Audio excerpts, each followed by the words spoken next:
ஓம் பிரும் பிருகஸ்பதி நமக. ஸ்ரீ கலை மிருணாளினி ஜோதிடம். சந்திரனை பற்றி நான் கூறுகிறேன். சந்திரன் ஒவ்வொரு ஜாதகத்தாரும் முக்கிய கிரகம். சந்திரன் எங்கு உள்ளது அதுவே ராசியாகும். சந்திரன் ஒரு ராசியில் 2.25 நாட்கள் சஞ்சாரம் செய்வார். சந்திரனை வைத்து தன் தாயாரின் குணம் நலன்கள் பற்றி சொல்லப்படும். ஆகவே சந்திரன் தாய் கிரகம், மாதா காரகன் ஆவார். உடல் மனம் புத்தியை குறிக்கக்கூடிய கிரகம். சந்திரன் ரிஷபராசியில் உச்சம் பெறுகிறார். லக்னத்துக்கு சந்திரன் 1, 4, 7, 10ஆம் இடம் இருப்பது நல்லது. சந்திரன் 6, 8, 12இல் மறையக்கூடாது. ராகு கேதுக்களின் பிடியில் இருக்கக்கூடாது. சந்திரன் நீச்ச நிலையை அடையக்கூடாது. கெட்டஸ்தான அதிபதிகளுடன் சேரக்கூடாது. சந்திரன் பலமாக இருக்க நல்ல பலன் நடக்கும். சந்திரன் இரவில் வலுப்பெறும் கிரகம். சந்திரன் ஆட்சி உச்சம் அடைந்த ராசி அதாவது ரிஷபம், கடக ராசியினர். இவர்கள் நல்ல அழகாக இருப்பார்கள். உடல் அமைப்பு வசீகரமான முகம்,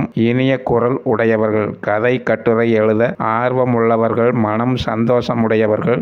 வளர்ப்பிறையில் பிறந்தவர்கள் நல்ல இயல்புடையவர்கள். நீதி நேர்மை நெஞ்சம் மகிழும் காரியங்களை விரும்பி செய்வார்கள். தேய்பிறையில் பிறந்தவர்கள் அடுத்தவர்களை மதிக்க மாட்டார்கள். எதிலும் குற்றம் காணுகிற குதர்க்கமான பேச்சு உடையவர்களாக இருப்பார்கள். ஆனாலும் நல்ல உடல் வளமும் அழகும் இருக்கும். சந்திரன் ஆதிக்கமுள்ளவர்கள். தாயாரின் மீது பாசம் அதிகம் உடையவர்கள். தாயாரின் செல்லப்பிள்ளையாக இருப்பார்கள். சந்திரனுக்கு திசை வடமேற்கு. நீர் ராசி.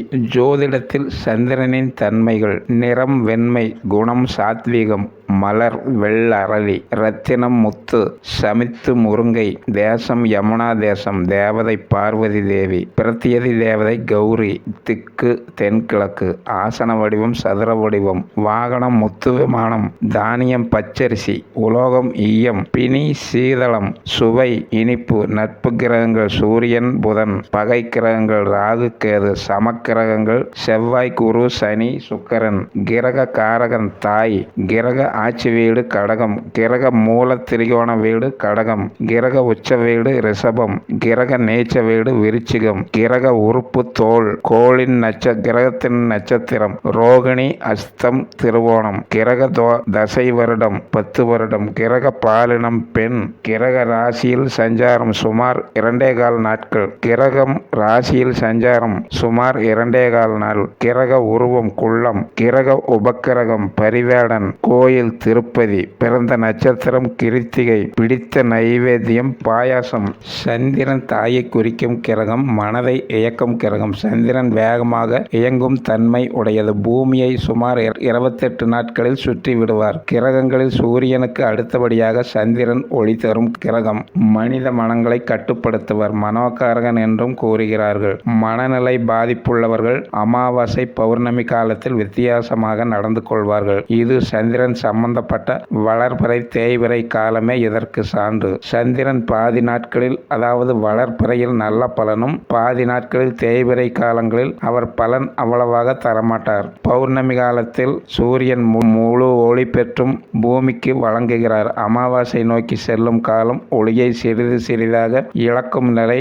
முழு பாபியாகிறார். சந்திரனுக்கு 6, 7, 8இல் சந்திரனுக்கு 6, 7, 8இல் சுப கிரகங்கள் குரு சுக்கிரன் புதன் ஆகியோர் இருக்கும்போது நல்ல யோகம் அதாவது சந்திர அதியோகம். மனிதர்கள் வலு பெறுகிறார்கள். சிறப்பான பலன் தரும். சந்திரனுக்கு 7ஆம் இடம். சுப கிரகங்கள் நின்றாலும் சூரியன் குரு சுக்கிரன் புதன் சந்திரனின் ஒளியை பெற்று நல்ல பலன் தருவார்கள். அதாவது சந்திரன் வளர்ப்பிறையிலோ சூரியனுக்கு கேந்திரம் பெற்றோ ரிஷபம் கடகம் ராசிகளில் இருந்து சந்திரனின் ஒளி 6, 7, 8 வீடுகளில் இருக்கும் சுப கிரகங்களுக்கு நல்ல பலன் தரும். சந்திரன் கடக ராசியில் இருக்கும்போது மிகுந்த பலன் தருவார். சரித்திரத்தில் கடக லக்னம் ராசியில் பிறந்தவர் ஏதாவது ஒரு வகையில் சாதனையாளர்களாக இருப்பார்கள். ஏன் என்றால் கடகம் சரராசி, வேகமாக இயங்கும் ராசி. இது போலவே மேஷம் கடகம் துலாம் மகரம் ராசி லக்னத்தார்கள் தனித்தன்மை பெற்று ஏதாவது சாதிப்பார்கள்.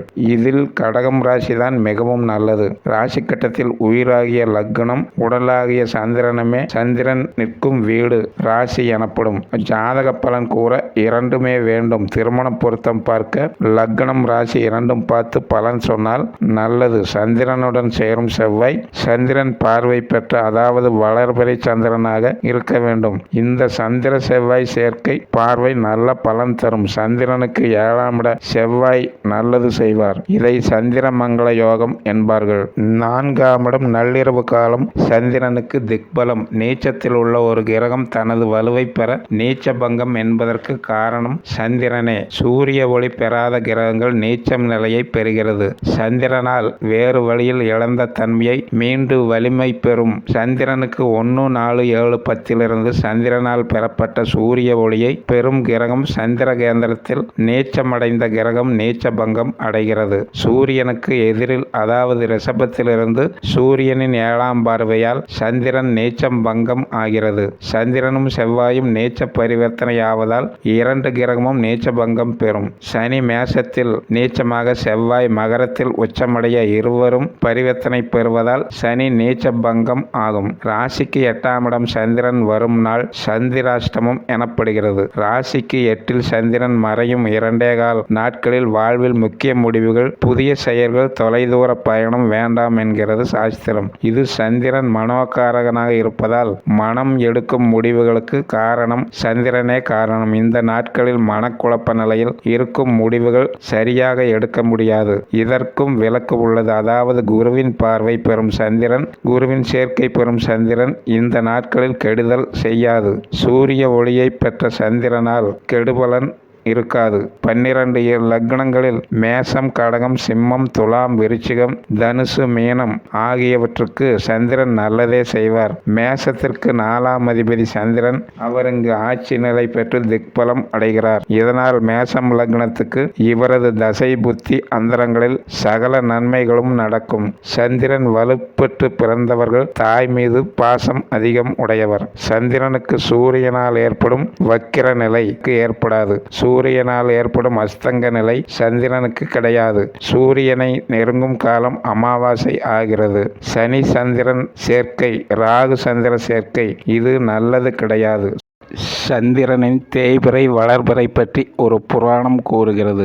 தேவகுரு பிரஜாபதி என்பவர் சந்திரனின் திறமைகளை பார்த்து தனது 27 புத்திரிகளை திருமணம் செய்து வைக்க முடிவு எடுத்து சந்திரனிடம் கேட்க சந்திரனும் அதற்கு சம்மதித்தார். பிரஜாபதி சந்திரனிடம் ஒரு வாக்குறுதி தர சொன்னார். என்னவென்றால் தன் 27 புத்திரிகளிடமும் ஒரே மாதிரி அன்புடன் நடக்க வேண்டும் என்று கேட்க சந்திரனும் இதற்கு சம்மதித்தார். இந்த சமயத்தில் ஒரு பிரச்சனையில் சந்திரனின் மனைவிகள் 25 பேர் தங்களை மதிக்காமல் சந்திரன் நடத்துகிறார் என்று தந்தையிடம் முறையிட அவரும் அதை என்னவென்று விசாரிக்காமல் தன் புத்திரிகள் கூறியதை அப்படியே நம்பிவிட்டார். இதனால் சந்திரன் மேல் கோபம் கொண்டு சந்திரனின் கலைகள் மறைந்து போகட்டும் என்று சாபமிட்டு விட்டார். சந்திரன் கடும் தவமிருந்து சிவபெருமானிடம் வரம் பெற்றாலும் பிரஜாபதி இவரை விட அதிகம் வரம் பெற்றவர் ஆதலால் அவருடைய சாபத்தை எதிர்கொள்ள முடியவில்லை. சந்திரனுடைய கலைகள் தேய்ந்து வந்தது. பிரம்மதேவரின் ஆலோசனைப்படி